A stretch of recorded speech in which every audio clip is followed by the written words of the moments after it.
Welcome to the deep dive. You send us sources, things you're curious about, and we dig in. We pull out the key insights. Yeah, the goal is really to get you up to speed quickly, make you feel informed. Exactly. So today we're diving into some excerpts from a text by someone who, well, they hit a major wall at age 41. Mm-hmm. We're talking serious debt, no job, and a business their spouse was really struggling with. Wow. That's a tough spot. Yeah, and it captures that feeling of just being completely swamped, totally stuck. I think, many of us have felt that way at some point. Oh, absolutely. That sense of overwhelm where you just feel paralyzed. Right. Like even the smallest little task feels, I don't know, monumental, impossible almost. The source material really gets that across. What really paints the picture is just the sheer number of things this person had tried before getting to this point.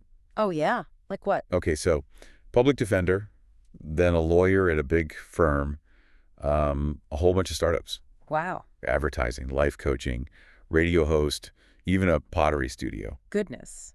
That's quite a list. It really shows that feeling of searching, right?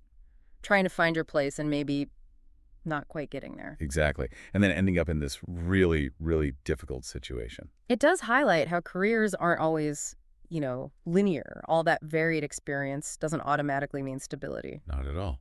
So faced with all this pressure, this mountain of problems, Hmm.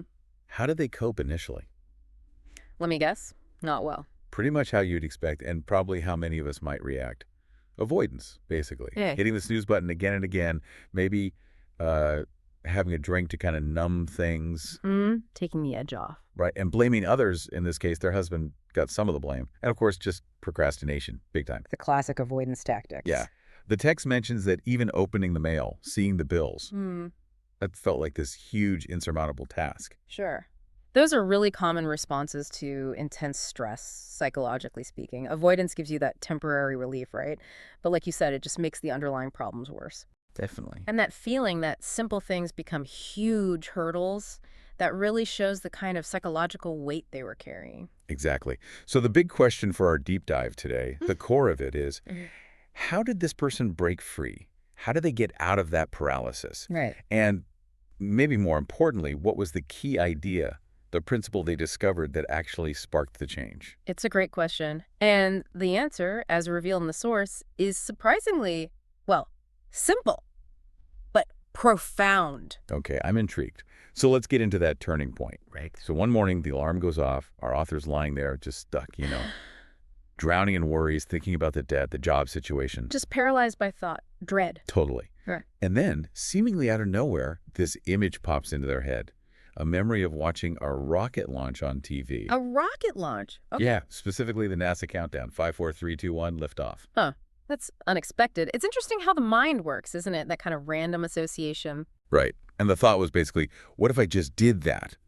Counted backward, 5, 4, 3, 2, 1, and just launched myself out of bed. Like a personal countdown. Exactly. That'd It be- sounds almost, I don't know, silly. But they were desperate, so they did it. 5, 4, 3, 2, 1, and they physically stood up. Wow. Just moved before the brain could really argue, before they could think about how tired they were or how much they didn't want to face the day. She just acted, Oh. interrupted the thought pattern. Yeah, like a mental override switch. And this is the core of what they later called the 5-second rule. Ah, okay. It's that deliberate interruption. Your brain wants to hesitate, overthink, especially when facing something uncomfortable or uncertain. That's the default. Right. Procrastination mode. Exactly. So the countdown, 5, 4, 3, 2, 1, it creates this tiny window, just enough time to move before all those mental roadblocks, those neural pathways of resistance fully kick in. And then came this huge realization, this aha moment. Wait a minute. I feel awful. I feel completely overwhelmed, but I can still actually do the thing I need to do. That's it. That is such a fundamental shift. Huge. It flips the script on motivation. We usually think we need to feel ready, feel motivated before we act. Yeah. Wait for inspiration to strike. Right. But the 5-second rule suggests the opposite. Action first. You act, you create momentum, and sometimes the motivation follows. You don't wait for the feeling. So they started using it, not just for getting out of bed, but, well, everything. Like what else? Making those difficult networking calls to find work, the ones you dread. Oh, yeah. 5, 4, 3, 2, 1, pick up the phone. Even tackling that pile of bills, 5, 4, 3, 2, 1, open the first envelope. Just breaking it down into that one initial 5-second action. Exactly. One burst of movement at a time. The beauty of it is how simple and versatile it is, isn't it? Totally. You can apply it to almost anything where you feel that hesitation, that inertia, big things, small things. It just biases you towards taking action. Now, it's important to stress, and the text is really clear on this, this wasn't some magic wand. Right. Didn't solve everything overnight. Not at all. The massive debt, the problems in the marriage, the anxiety, the self-doubt, all that stuff was still there.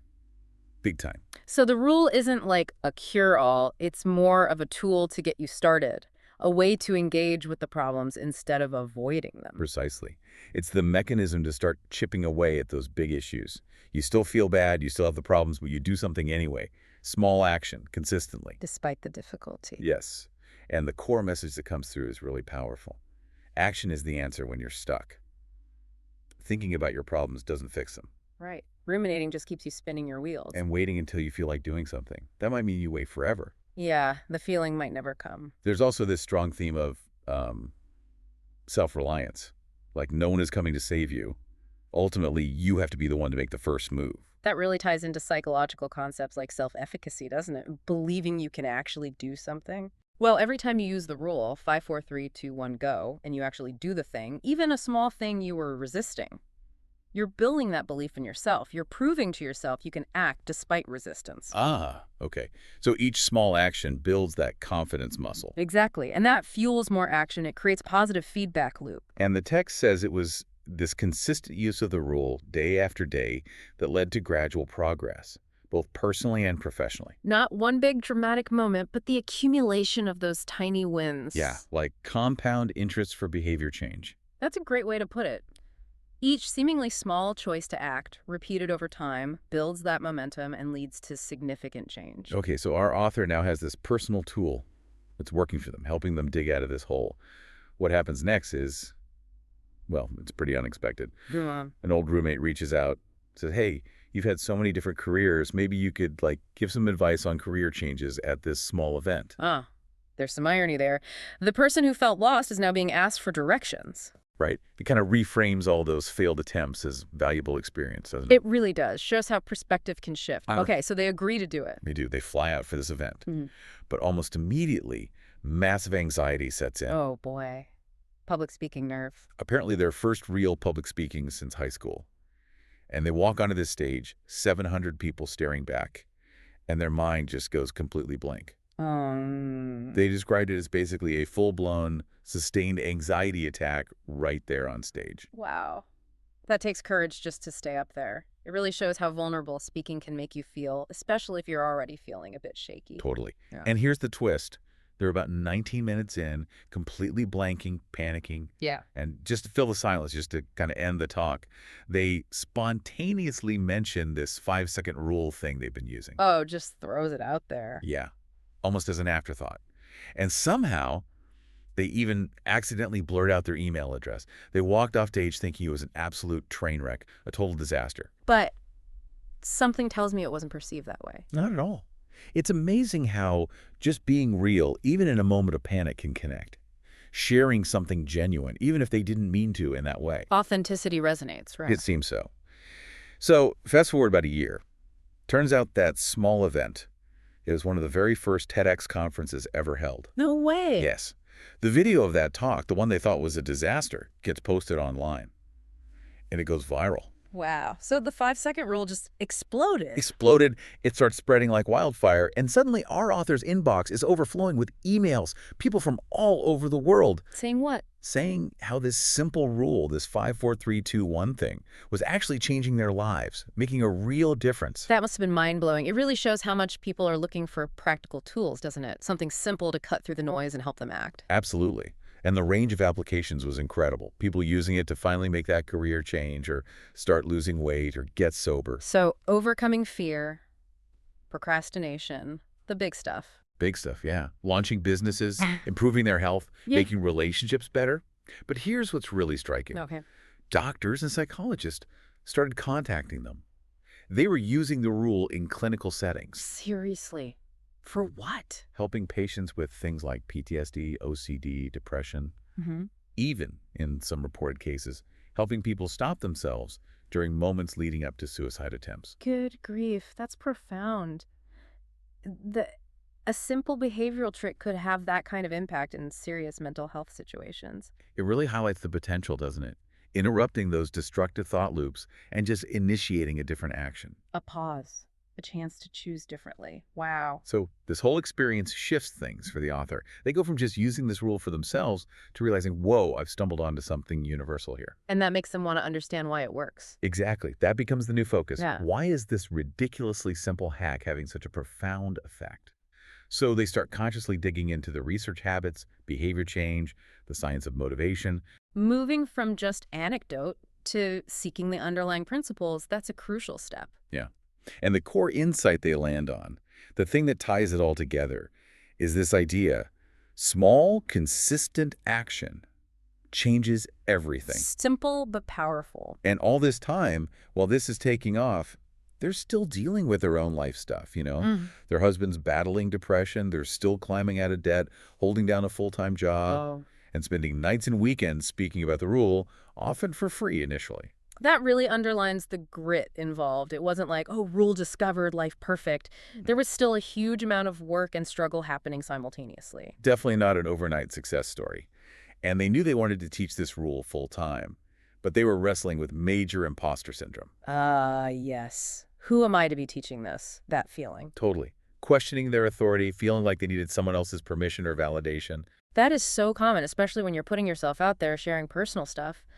But realizing that, the only permission you need is your own, that can be incredibly freeing. And deciding to really go for it, to pursue the speaking career seriously, that was another major turning point. Even though the initial gigs were small, maybe unpaid. Yeah, exactly. But they kept using the rule on themselves.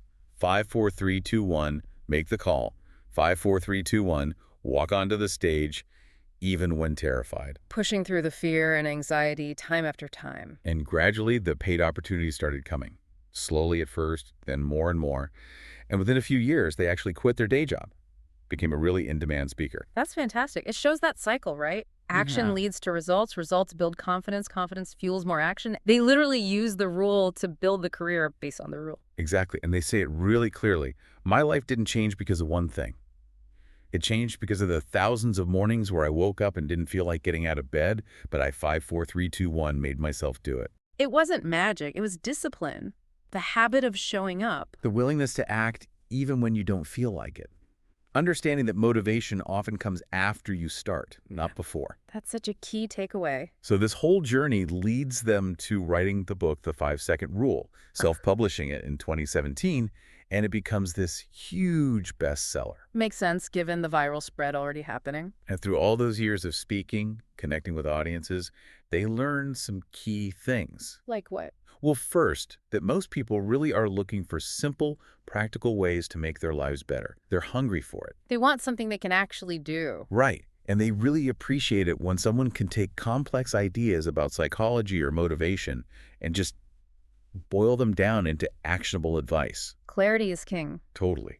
And also just the deep satisfaction that comes from sharing something that genuinely helps people, that empowerment aspect. That sense of making a difference. So that led to developing other tools, like something called the High Five Habit, also based on research, and then creating a company, 143 studios, launching the Mel Robbins podcast, online courses, reaching millions globally. Wow, quite the empire built from a 5-second countdown. Isn't it? And all of it, really, without the traditional background or credentials you might expect. Yeah. Just driven by that initial breakthrough and consistent action. It's a powerful story about overcoming that internal friction, the stuff that holds us back. Truly amazing what can happen when you just start. But the author's also clear that the 5-second rule isn't the answer to everything. It has limits. Okay, like what kind of limits? Well, it's brilliant for managing yourself, right? Yeah. Getting you to act, but it doesn't magically fix external problems. Right. Can't stop traffic jams. Exactly. Or deal with, say, a difficult person at work or in your family. It helps you respond, but it doesn't change the external situation itself. That's a really important distinction. You need different tools for different challenges. Precisely. And realizing this led the author to their next big insight, a new concept. Okay. It's called the let them theory. Let them theory. Interesting. How does that fit in? Well, if the 5-second rule is about managing yourself, and your own actions, The let me part. right? Then the let them theory is about navigating your interactions with others. It's focused on relationships and the external world. Okay, so moving from internal to external focus, what's the core idea? The core idea is about freeing yourself. Freeing yourself from needing to control what other people think or say or do. Letting go of the drama, the opinions, the judgments of others. Stop trying to manage everyone else's reactions and feelings. Exactly. Consciously releasing that need to control. Just let them.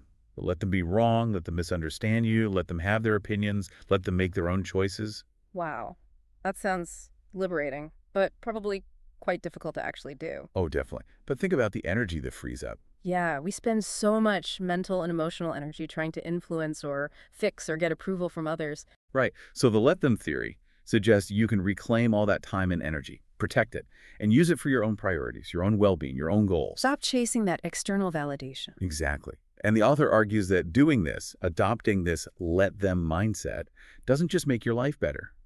It can actually improve your relationships too. How so? By reducing conflict? Partly, yeah. By letting go of the need to control, you create space. Space for more authenticity, less reactivity. You accept people as they are, focus on your own boundaries and responses, rather than trying to change them. Acceptance and detachment, in a way. Yeah. So the rest of the text explores this let them theory in different areas of life, work, family, friendships.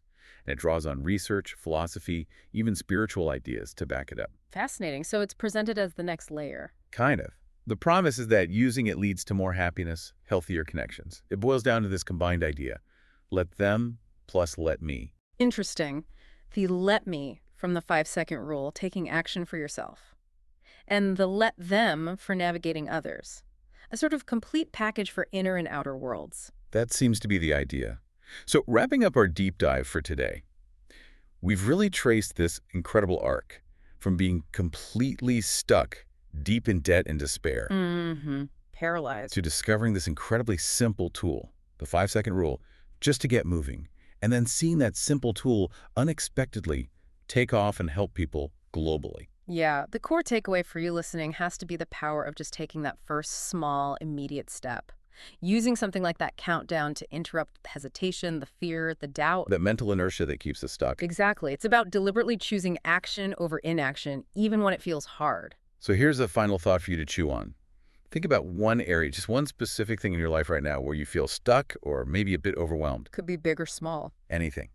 Now, how might just trying that simple 5, 4, 3, 2, 1 countdown help you take the very first step? Not solve the whole thing, just take step 1. Maybe give it a try. See what happens. It's a low-risk experiment. Definitely.